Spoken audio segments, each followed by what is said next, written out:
2 degrees. Time travel, thought to be a physical impossibility, was finally figured out in our year 2180. To simplify the impossibility of it, to travel through time you would have to travel faster than the speed of light, which a scientist here by the name of Albert Einstein has proven to be impossible, at least by means of propulsion. The only way we found possible to travel through time was by the use of cosmic forces that already had the gravity and power to bend light, for example, a black hole. A black hole is a place in space where gravity is so strong that not even light can escape it, to the point that they are actually invisible to your eyes because there is no light to see it. We'd messed around with a few different methods and found 2 that worked. The first was the use of a Tipler cylinder, which, simplified beyond simplification, is a cylinder of incredibly dense mass, kind of a black hole in the shape of Pringles can that, if it spins fast enough, can grant you time travel. Well, if you enter the Pringles can directly, you'll eventually be pulled towards the center, which is where the gravity is greatest. So great, in fact, that no means of propulsion will be strong enough to get you out, and you'll be stuck there forever. Instead, you fly at the cylinder at an angle, and if done correctly, you should spin around the cylinder and when you approach the middle of it. Because of the incredible gravity and the angle you're traveling, it will have a sort of slingshot effect, and as it propels you to the other end, you will have traveled in time relative to how fast you were traveling, how fast the cylinder was spinning, and what angle you took.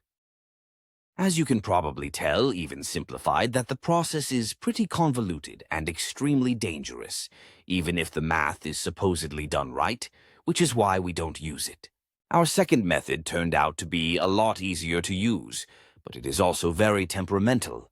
These are called wormholes, which, simplified, is a point in space-time that connects to another point in space-time, and in between these points in a sort of hollow cylinder, which instead of traveling around at an angle, you travel through.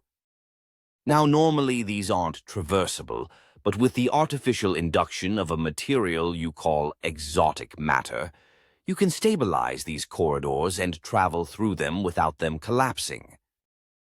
Naturally, these require much less calculation, making them easier to travel through. However, there is a catch. A wormhole can only be used to travel through time to specific places-time, which is wherever the wormhole existed to begin with. So, for example, you want to travel back to the year 1700 using a wormhole. That would require the wormhole to have existed in the year 1700 for you to use it. Luckily for us, we found one such wormhole, and pretty remarkably close to our planet, too. We call this type of wormhole a primordial wormhole, which just means that it's been around since close to the beginning of the universe, but it was extremely small. When we discovered it, however, because of the expansion of the universe up to this point, it was stretched to a point where we could observe it. This is what sparked the race for time travel, and every superpower we had were all racing to see who would achieve it first. 13 years after its discovery, the lab that I was working in finally figured out how much exotic matter it would take to stabilize it and send a ship through safely. We were ecstatic, but with our current technology, we would only be able to send a ship with room for 1 through it, and with our competitors working furiously to get the same number we had recently discovered, we had to choose fast. There were 28 of us qualified. We had never tried anything like this before. Hard to determine what qualified someone when you hadn't done the experiment before. To take the ship and go, so we drew names out of a container. What everyone else had failed to notice is that I replaced half of those slips with my name during the celebration, so my chances of getting chosen were pretty damn high.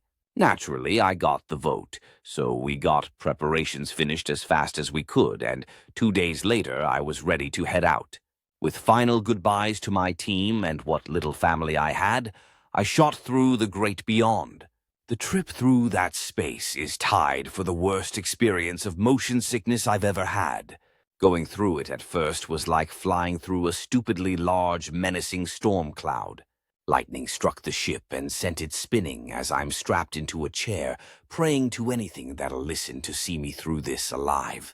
As if to mock my prayers, I looked through the main monitor to see the nose of the ship stretch almost infinitely out in front of me as the walls started closing in, and for a second I swear I was two-dimensional.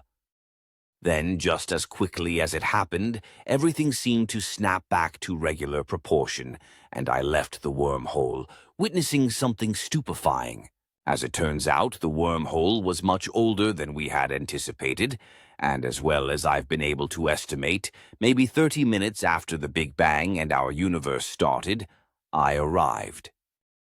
Light, brighter than any you've ever seen, streaked across the infinite darkness as clouds of cosmic dust flew around my ship, catching the glints of the light through different angles, so every time I looked they were a different color.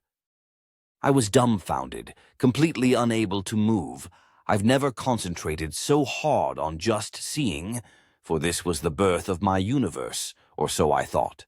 I don't know how long I sat there before I turned around, but I eventually knew I had to get back to let everyone know what we found. As the ship made a 180, though, I saw only the infinite expanse space beyond me. The wormhole was gone. I can't tell you how long I stared, utterly devoid of feeling. I couldn't understand it. I had used it to get here, so why the hell wasn't it still here? I used every machine on my ship to try and find some trace of it, locate any anomaly that may have moved and I didn't notice it, but all returned negative results. Then realization hit, and I understood that I was never going home. I floated there for hours, laughing hysterically as I pretty rapidly lost what little sanity I had left, and then I passed out. I awoke with an empty feeling, and while playing a fun game of how I would kill myself, another thought occurred to me. On the ship was a cryogenic stasis pod, used normally for travel across long expanses of space, but would hopefully keep me alive long enough.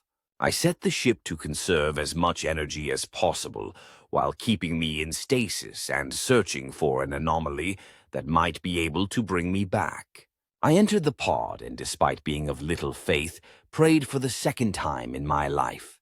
I don't know how long I was frozen, but I awoke when my ship detected a tippler cylinder with the right rotation and gravity to hopefully take me back to my own time.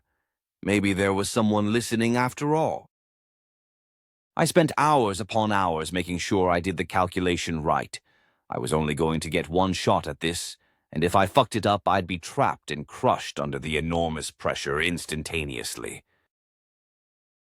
I put in the coordinates and speed specifications, told the dead space that I love my family, and initiated the other worst motion sickness incident I've ever had.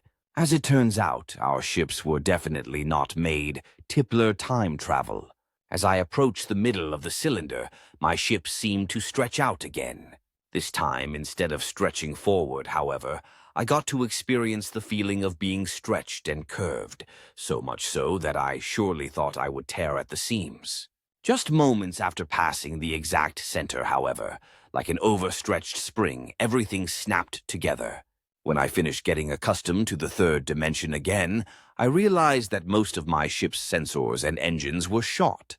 Assuming my calculations were wrong, when I returned to normal space, certain particles that made up my ship were in different places, and when something tries to inhabit a space where something else already is, well, simply put, stuff breaks.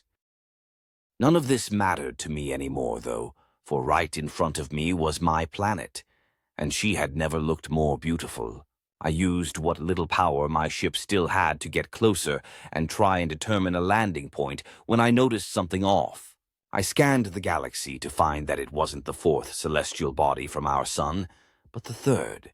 A ran another scan of the surface of planet and found it inhabited by a completely different species than my own. These beings were crude. They used strange rolling devices to move across the surface. They all look generally the same, but come in different colors and sizes. They use 2 limbs to traverse the ground, but 2 different ones to handle everything else.